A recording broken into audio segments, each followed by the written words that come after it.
नमस्कार. RRC नेटवर्कच्या latest बातमीपत्रात मी नेहा आपल्या सगळ्यांचं स्वागत करते. अशा आहेत आजच्या हेडलाईन्स. हेडलाईन्स प्रायोजक RRC ब्रॉडबँड, अकोल्यातील सर्वात स्वस्त आणि वेगवान कनेक्शन.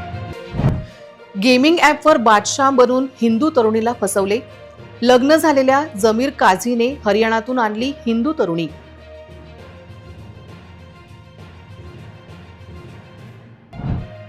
रेल्वे प्रवाशांना मोठा दिलासा. प्रवाशांच्या सोयीसाठी धावणार 6 अतिरिक्त विशेष गाड्या.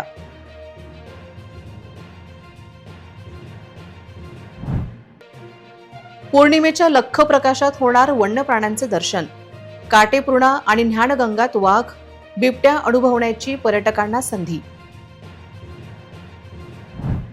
कुटासा परिसरात मध्यरात्री भीषण आग. मॅक्झिमो गाडीसह साहित्य जळून खाक. धरणगाव जवळ झालेल्या भीषण अपघातात नवविवाहितेसह 3घांचा मृत्यू. जिल्ह्यात एका अंशाने तापमान घसरले, पण उष्णतेचा दाह कायम. चंद्रपूर येथे सर्वाधिक तापमान. पुढील काही दिवस ढगाळ वातावरण. आता सविस्तर बातम्या. अकोला शहर लव्ह जिहादच्या एका कथित घटनेने हादरले आहे. गेमिंग ॲपवर बादशाह नावाचे बनावट अकाउंट चालवून एका विवाहित मुस्लिम तरुणाने हरियाणातील हिंदू तरुणीला प्रेमाच्या जाळ्यात ओढले आणि तिचे अपहरण करून तिला 5 दिवस स्वतःच्या घरात डांबून ठेवल्याचा धक्कादायक प्रकार समोर आला आहे. खदान पोलिसांनी या तरुणीची सुटका केली असून या घटनेमुळे शहरात मोठा तणाव निर्माण झाला आहे. अकोल्यातील जमीर जाहिरुद्दीन काझी हा 28 वर्षीय युवक विवाहित असून त्याला एक अपत्य आहे. मात्र सोशल मीडियावर सक्रिय असलेला जमीर गेमिंग ॲपवर बादशाह या नावाने बनावट अकाउंट चालवायचा. याच माध्यमातून त्याची ओळख हरियाणातील एका हिंदू तरुणीशी झाली. संबंधित तरुणी आई रागावल्यामुळे अस्वस्थ होती.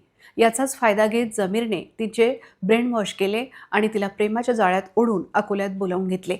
जमीरची पत्नी माहेरी असल्याने त्याने या तरुणीला गीतानगर भागातील आपल्या घरात गेल्या 5 दिवसांपासून लपवून ठेवले होते.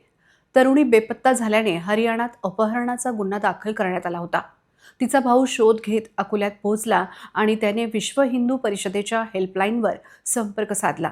विश्व हिंदू परिषद पदाधिकारी आणि खदान पोलिसांनी तातडीने हालचाली करत जमीरच्या घरावर छापा टाकला आणि तरुणीची सुटका केली. या घटनेनंतर विश्व हिंदू परिषदेचे कार्यकर्ते मोठ्या संख्येने पोलीस ठाण्यात जमा झाले होते. त्यांनी या प्रकरणाला लव्ह जिहादचा प्रकार असल्याचे म्हटले आहे. प्रश्न आमच्या मनात निर्माण झाले आहेत आणि त्याचा खुलासा पोलिसांनी केला पाहिजे की तो 4-5 दिवस अगोदर त्या मुलीला घेऊन आला, तर त्या मुलीसोबत काय घडलं. त्याचं लग्न झालेलं आहे, 2 मुलं असून तो त्या घरात राहिला, तर त्याच्या आई, त्याचे वडील, त्याच्या परिवारातल्या लोकांनी त्याला का म्हटलं नाही की ही मुलगी कोण आहे, तर त्याचा कोणाकोणाला सपोर्ट आहे. तो इतक्या जवळून त्या मुलीला घेऊन आला, तिला सपोर्ट करत आहेत, तर यामागे कोण फायनान्स करत आहे, त्याला पैसे कोण पुरवत आहे, कोणत्या संघटनेच्या मागे आहेत. हे सगळं लव्ह जिहादचं प्रकरण आहे आणि सोशल मीडियातून ती संपर्कात आली आहे. 5 दिवसांपासून तरुणी घरात असताना जमीरच्या आईने आणि कुटुंबियांनी चुप्पी का साधली? त्याला या कृत्यासाठी कोण फायनान्स करत होते? या 5 दिवसात तरुणीसोबत नक्की काय घडले याची सखोल चौकशी झाली पाहिजे, अशी मागणी सूरज भगेवार यांनी केली आहे. सध्या आरोपी जमीर काझी खदान पोलिसांच्या ताब्यात असून त्याला हरियाणा पोलिसांच्या स्वाधीन करण्याची प्रक्रिया सुरू आहे. या प्रकरणाचा पुढील तपास पोलीस करत आहेत.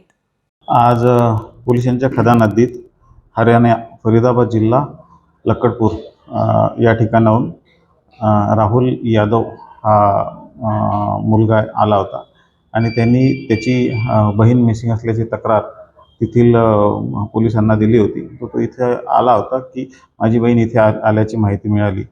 त्यांनी ज्या गोष्टी सांगितल्या त्यावरून आम्ही अधिक तपास करून एक आमची जी काही माहिती मिळाली होती आम्हाला, त्याची माहिती आम्ही वरिष्ठांना देऊन आदरणीय जिल्हा पोलीस अधीक्षक आरती चांडक, अप्पर पोलीस अधीक्षक आदरणीय Reddy sir, DYSP sir Patil sir यांच्या मार्गदर्शनाखाली ह्या मुलीचा आणि त्या मुलाचा आमच्या भागामध्ये पाहणी केली असता ती मुलगी आणि मुलगा जो आहे तो आम्हाला मिळून आला. त्यांना आम्ही पोलीस स्टेशनला आणलेलं आहे आणि संबंधित फरीदाबाद जिल्ह्यातील सूरज जे पोलीस स्टेशन आहे तिथले ठाणा प्रभारी आहे त्यांच्याशी मी बोललो. त्यांनी त्यांची टीम जी आहे ती तिथून रवाना केलेली आहे. आम्ही त्या मुलीला तिची वैद्यकीय तपासणी करून आपल्या इथल्या जी राज्य महिला गृह आहे त्या ठिकाणी आम्ही दाखल केलेला आहे आणि पुढील कारवाई आम्ही करीत आहोत. त्या मुलीला आम्ही विचारल्यानुसार ती मुलगी या मुलासोबत जवळपास 8 ते 9 महिन्यापासून मोबाईलमध्ये गेमिंगचा एक ॲप आहे, त्या गेमिंग ॲपवर त्यांची ओळख झाली आणि मग चॅटिंग मध्ये त्यांची मैत्री झाली आणि त्या मैत्रीमधून मग तिला वाटलं की आपण या मित्राकडे आपण गेलं पाहिजे, कारण तिला आई थोडीशी रागावली होती आणि कुठं जायचं, तर त्या रागाच्या भरात ती या ज्या मित्रासोबत चॅटिंग करत होती त्याच्याकडे इथे आली होती. हां, तो जो मुलगा आहे त्या मुलाचं लग्न झालेलं होतं आणि त्याला एक बाळसुद्धा आहे. लग्नसराईच्या उन्हाळ्याच्या सुट्ट्या आणि रेल्वे गाड्या ही प्रवाशांची सांगड काही केल्या घातली जात नव्हती. अखेर मध्य रेल्वेने अतिरिक्त 6 गाड्या सोडत ही हजारो प्रवाशांची समस्या सोडवली आहे. नेमक्या कोणत्या गाड्या कधी धावणार याची माहिती मात्र प्रवाशांना रेल्वेच्या अधिकृत संकेतस्थळावर बुकिंग करत घ्यावी लागेल. उन्हाळ्याच्या सुट्ट्या आणि विवाह समारंभाची धूम असल्याने बाहेरगावी जायचे म्हटल्यावर कोणाच्याही अंगावर काटा येतो, कारण आधीच गाड्यांना भरपूर गर्दी असते. गाड्यांचे आरक्षण फुल झालेले असते. अशा वेळेस परिवारासोबत रेल्वेने पुणे मुंबई जायचे म्हणजे अशक्यप्राय होऊन जाते. मध्य रेल्वेने प्रवाशांची अतिरिक्त मागणी पूर्ण करण्यासाठी मुंबई नागपूर आणि पुणे नागपूर दरम्यान 6 वीकेंड स्पेशल फेऱ्या चालवण्याचा निर्णय घेतला आहे.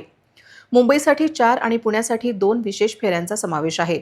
नागपूर मुंबई वीकेंड स्पेशलच्या 4 फेऱ्या राहतील. गाडी क्रमांक 01-0-21 छत्रपती शिवाजी महाराज टर्मिनस येथून शुक्रवार 1 मे आणि रविवार 3 मे 2026 रोजी मध्यरात्री 12:30 वाजता सुटेल आणि त्याच दिवशी दुपारी 12:45 वाजता नागपूरला पोहोचेल. तर गाडी क्रमांक 01-0-22 नागपूर येथून शुक्रवार 1 मे आणि रविवार 3 मे 2026 रोजी रात्री 9:40 सुटेल आणि दुसऱ्या दिवशी दुपारी 1 वाजता मुंबईला पोहोचेल. या गाडीला दादर, ठाणे, कल्याण, मनमाड, जळगाव, भुसावळ, मलकापूर, शेगाव, अकोला, मूर्तिजापूर, बडनेरा, धामणगाव आणि वर्धा थांबा राहील. पुणे नागपूर पुणे वीकेंड स्पेशल 2 फेऱ्या गाडी क्रमांक 01-467 पुणे इथून शुक्रवार 1 मे 2026 रोजी दुपारी 15:50 सुटेल आणि दुसऱ्या दिवशी सकाळी 8:05 नागपूरला पोहोचेल. गाडी क्रमांक 01-468 नागपूर येथून रविवार 3 मे 2026 रोजी सकाळी 7 वाजता सुटेल आणि त्याच दिवशी रात्री 23:30 पुण्याला पोहोचेल. या गाडीला उरुडी, दौंड, अहिल्यानगर, बेलापूर, कोपरगाव, मनमाड, जळगाव, भुसावळ, मलकापूर, शेगाव, अकोला, बडनेरा, धामणगाव आणि वर्धा थांबा राहील. आरक्षण खिडक्यांवर गाड्यांचे तिकीट उपलब्ध करून देण्यात आल्याची माहिती रेल्वे प्रशासनाने दिली.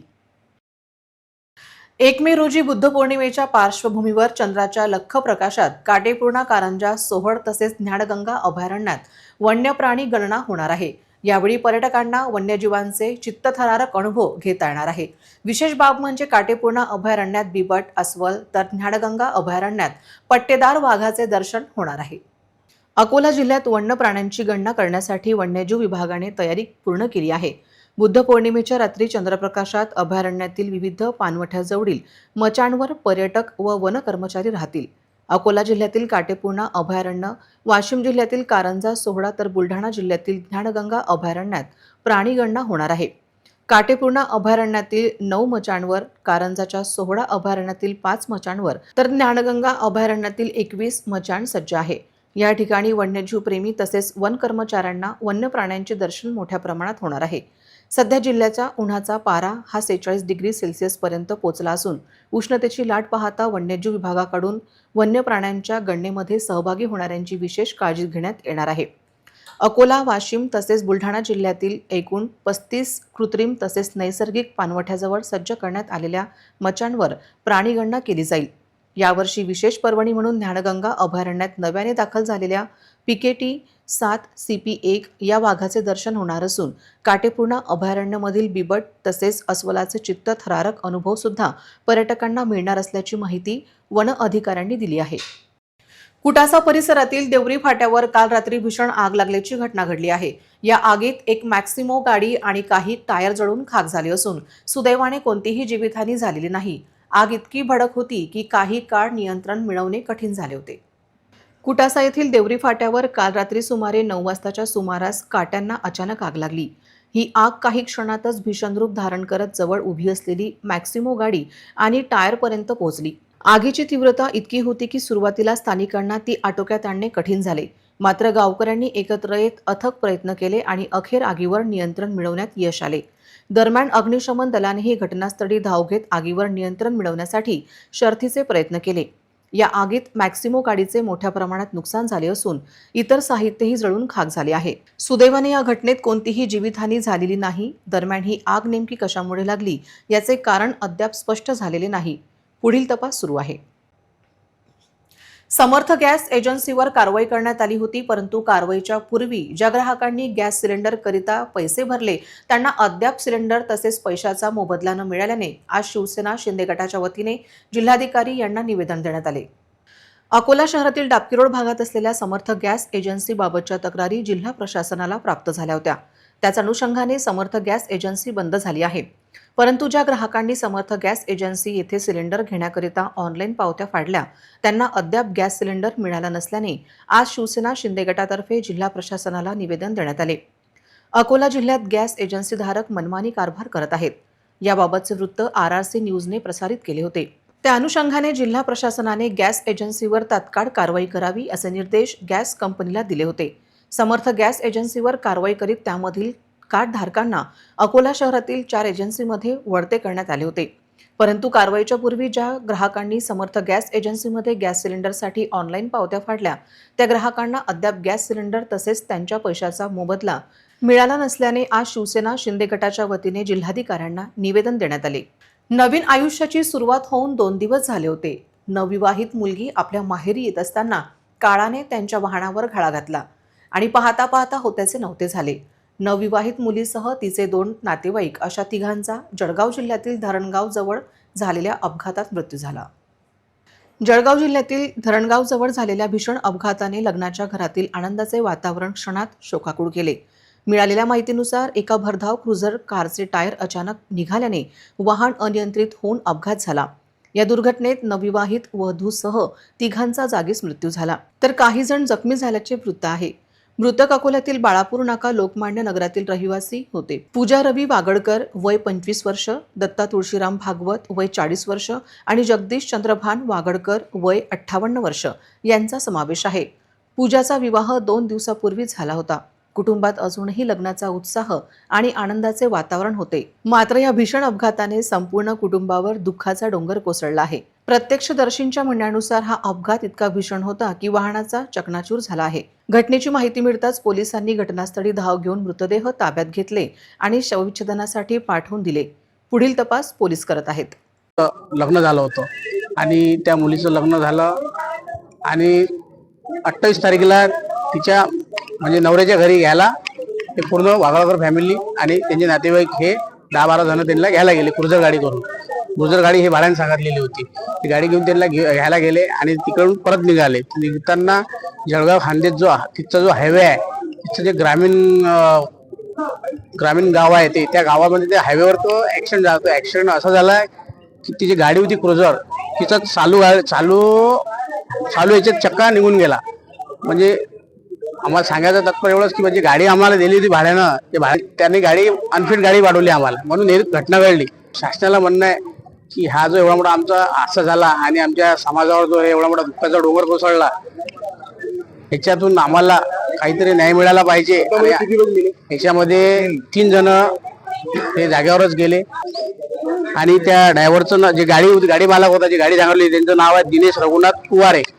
हे त्या गाडी मालकाचं नाव. यांना अनफिट गाडी चिखलगावचे आहेत ते अनफिट गाडी पाठवली आणि म्हणून ही घटना झाली. आणि जो आमच्या या गोंधळी समाजाच्या परिवारावर जो दुःखाचा डोंगर कोसळला त्यातून सावरण्याची ईश्वर त्यांना शक्ती देव. पूजा रवी वागळकर 26 तारखेला लग्न झालं. काल तिला आणण्याकरता नातेवाईक वापी या ठिकाणी तिला दिलं होतं. तिला घेऊन येण्यासाठी तिचा मामा तिचा भाऊ सोबत गेले होते, काका वगैरे. येताना तो जळगावच्या आसपास कुठेतरी तो 6:30 वाजताच्या सुमारास आम्हाला फोन आला, ऍक्सिडेंट झाला. जे त्याच्यामध्ये थोडेफार जे जसे बोलण्यासारखे होते त्यांनी हे तिथून माहिती दिली की आम्ही सगळे हॉस्पिटलला आहे. तर ती अत्यंत दुर्दैवी घटना घडली. त्याच्यामध्ये मुलीचा काका आणि मुलीचा मामा यांचा आणि तिचा स्वतः पूजा हिचं 26 तारखेला लग्न झालं, तिचा अंत झाला. अत्यंत दुर्दैवी घटना आहे. अकोट शहर पोलिसांनी मोठी कारवाई करत गांजाच्या अवैध वाहतुकीचा पर्दाफाश केला आहे. तब्बल 1 किलो 547 ग्रॅम गांजा जप्त करण्यात आला असून एक आरोपीला अटक करण्यात आली आहे. या कारवाईत मोटारसायकलसह जवळपास 4,89,000 रुपयांचा मुद्देमाल पोलिसांनी जप्त केला आहे.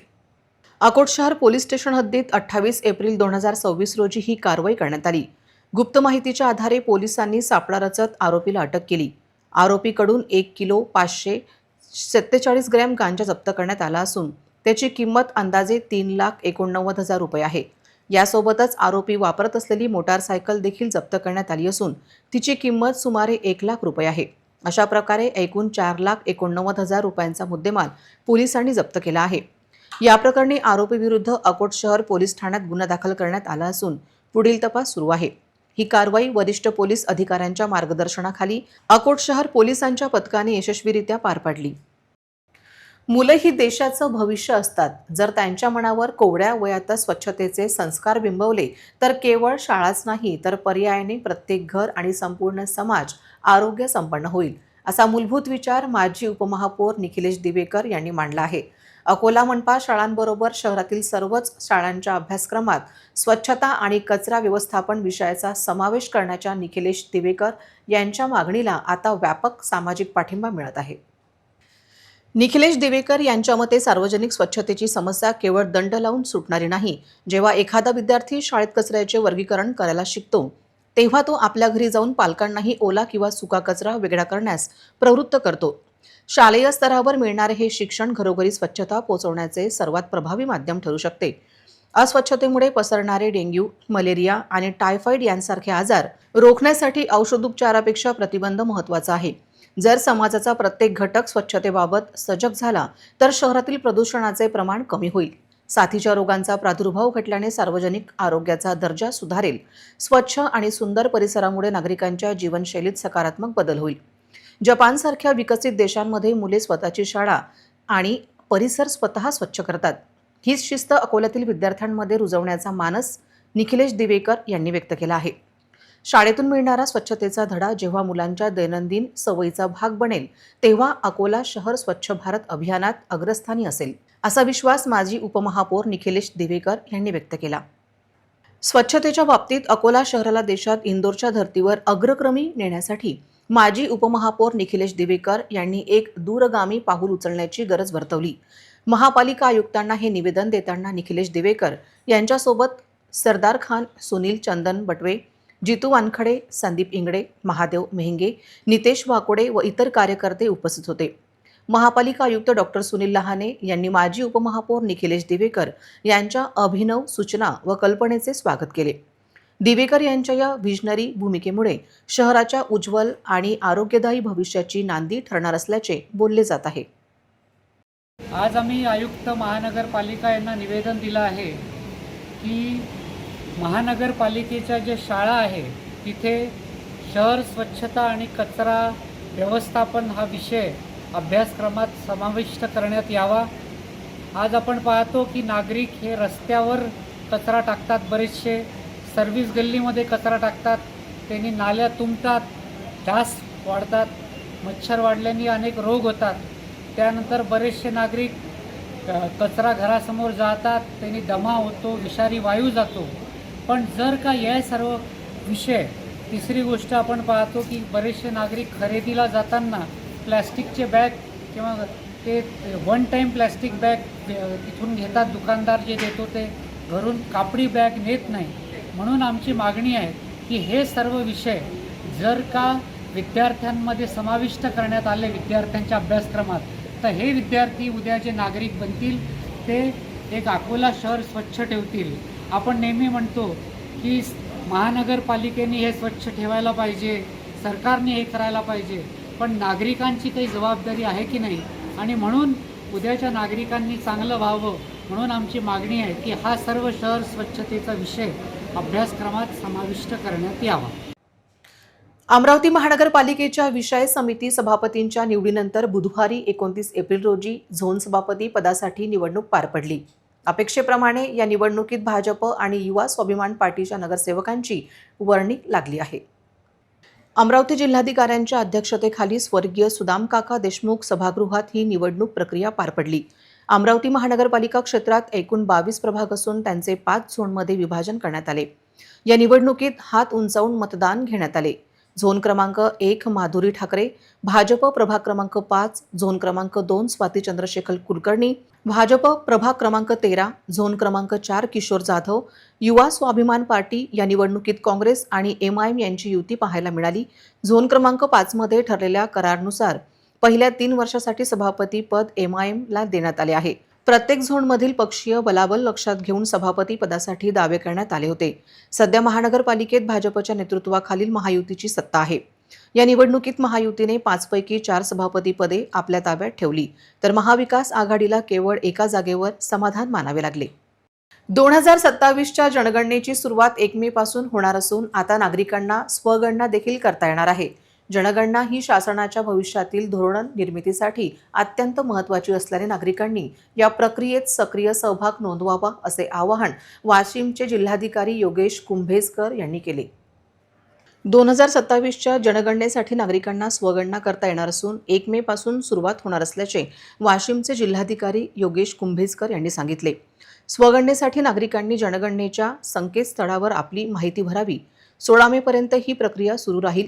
त्यानंतर प्रगणक घरोघरी जाऊन माहितीची पडताळणी करतील आणि ज्यांनी स्वगणना केली नाही त्यांचीही माहिती घेतील. स्वगणना पूर्णपणे ऐच्छिक असल्याचे जिल्हाधिकाऱ्यांनी सांगितले. जनगणना प्रभावीपणे राबवण्यासाठी जिल्ह्यात 12 चार्ज अधिकाऱ्यांची नियुक्ती करण्यात आली आहे. तसेच 2605 प्रगणक आणि पर्यवेक्षकांची नेमणूक करण्यात आली असून त्यांचे तालुका स्तरावर प्रशिक्षण सुरू आहे. जनगणना ही केवळ आकडेवारी नसून शासनाच्या भविष्यातील धोरण निर्मितीसाठी अत्यंत महत्त्वाची असल्याने नागरिकांची अचूक आणि प्रामाणिक माहिती देत या प्रक्रियेत सक्रिय सहभाग नोंदवावा असे आवाहन वाशिमचे जिल्हाधिकारी योगेश कुंभेजकर यांनी केले. मे ते 15 मे या कालावधीमध्ये आपल्याला स्वगणना करता येईल. स्वगणना म्हणजे se.census.gov.in या वेबसाईटवर जाऊन आपल्याला आपल्या कुटुंबाविषयी जे 33 प्रश्न आहे ती माहिती भरता येईल. 16 मे पासून प्रगणक जे आहेत हे सर्व घरी भेट द्यायला सुरुवात करतील. सर्वांना आवाहन आहे की प्रगणकांचं आपण स्वागत करावं, त्यांना माहिती देऊन सहकार्य करावं. कोणीही प्रगणक कुठलेही आपल्याला OTP मागणार नाही.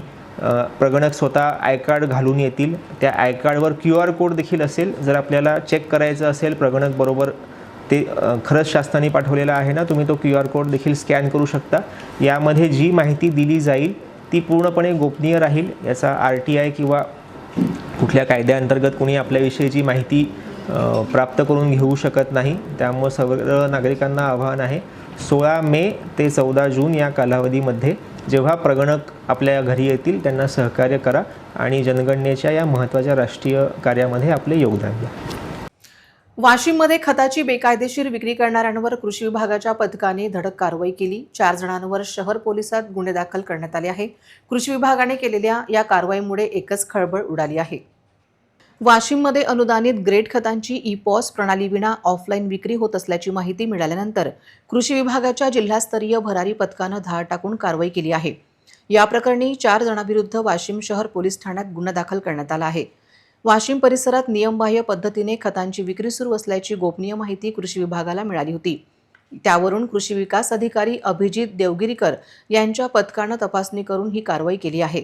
या प्रकरणी ज्ञानेश्वर देवडे वाशिम, मनोज कोरतकर राहणार बारामती, अमोल राठोड व पूजा राठोड राहणार निमगाव कितकी बारामती यांच्याविरुद्ध गुन्हा दाखल करण्यात आला आहे.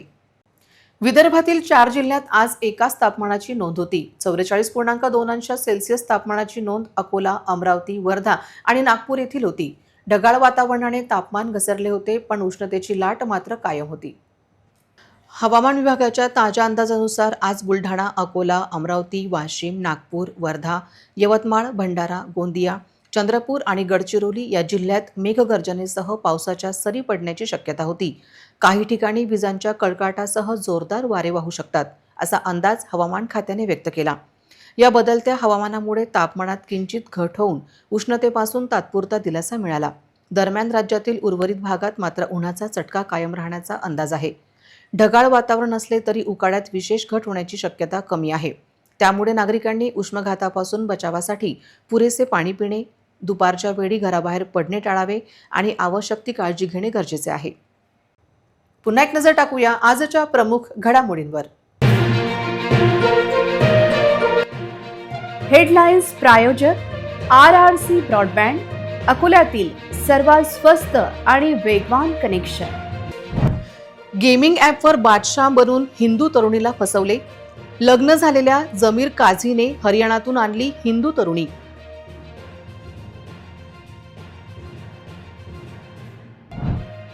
रेल्वे प्रवाशांना मोठा दिलासा. प्रवाशांच्या सोयीसाठी धावणार 6 अतिरिक्त विशेष गाड्या.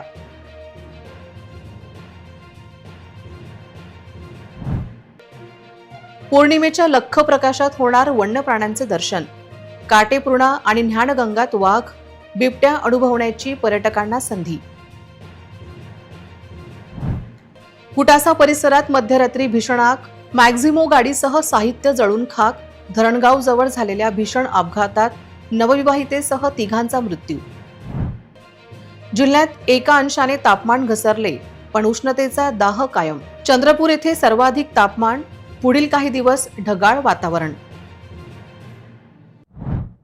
बातम्यांसाठी तुम्ही पाहत रहा RRC news. 2,47,000 दर्शकांनी RRC YouTube channel हे सबस्क्राईब केले आहे, तेव्हा तुम्ही कसली वाट पाहत आहात? तुम्ही पण सबस्क्राईब करा आणि बेल आयकॉन क्लिक करत RRCच्या बातम्या निरंतर पहा. तुमच्या मोबाईलवर नोटिफिकेशन मिळवण्यासाठी सबस्क्राईब करा RRCचे हे यूट्यूब चॅनल. लाईक आणि फॉरवर्ड करा RRC डिजिटल अकोलाचे हे न्यूज बुलेटिन. पुन्हा भेटूया लेटेस्ट बातम्यांसह नवीन बातमीपत्रात. तोवर नमस्कार.